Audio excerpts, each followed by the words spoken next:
There are just 2 chapters in Bhagavad Gita. If you read and practice the 2nd chapter and the 3rd chapter, it can make a tremendous difference in your life.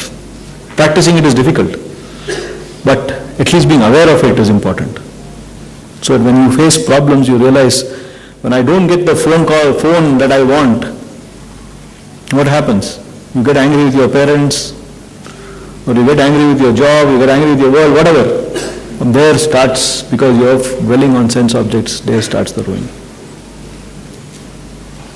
But the next line is very interesting, next stanza in Bhagavad Gita also is very interesting, where it says that you can use sense objects, but don't be attached to it.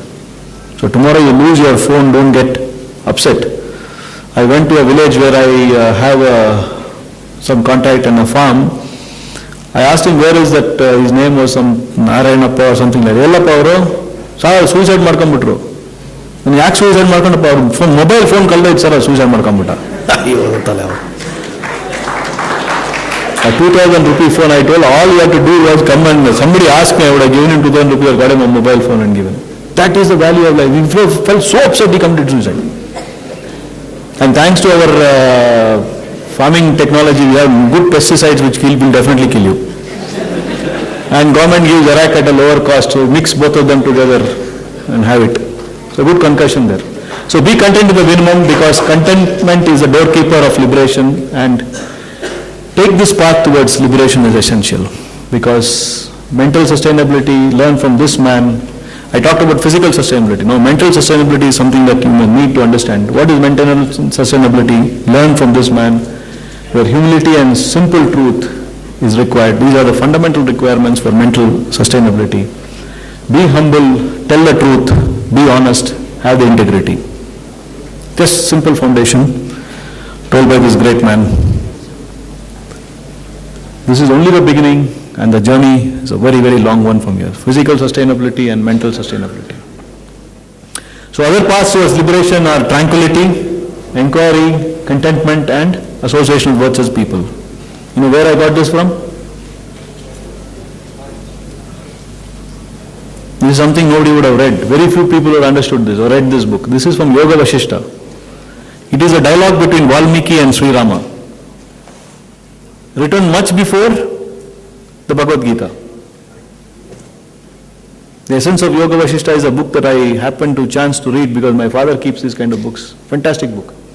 It takes you to a different plane of thinking. How many years old? I don't know. Because there's a doubt on when Bhagavad Gita was written. Was it 700 years old or 3,000 years old? We were discussing this, and when we asked an opinion from one of my friends, he says, who cares? Who cares when it is written? I don't care. What is important, you must understand from that. Lead a life from that. From Valmiki's Yoga Vashishta. So here you see that you have contentment as one pathway to liberation. If you are content in life, you are on the path to liberation. It is also education. Education should lead to inquiry. Inquiry leads to liberation, and one always wonders why one gets educated. Is it to gain knowledge? Is it to use this knowledge gain? Gaining knowledge and using this knowledge are some of the reasons why you get educated. But education should lead to liberation. And this is where I wrote this book, Liberation Through Education. It's a long book. It took me a long time to write this book. It started off with a very simple talk I gave maybe 4 years back. Then I adapted from this talk and I gave this talk in my lab. Students liked it, and one of the students made me give this talk on the students in the faculty hall of the Indian Institute of Science. And when at the end of the talk, I found that not a single student had left the hall, and the talk was 2 hours long.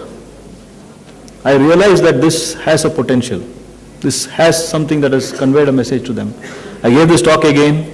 It was more than 2 hours. Very few people left the hall, 2 or 3 people left the hall because they would have had other things. But I realized that this is something that I can write about, and I wrote this book and I published it on Amazon.com and Amazon.in. You just search for Liberation Through Education, put Kailas if you want again after it. You will get this book. It talks about how to get liberated. So I should thank the students, Saurabh, who told me that you have done something good, sir, you must address the students. And Srivalsa, who brought me here, and the organizer of this conference. So I thank you all for this attention.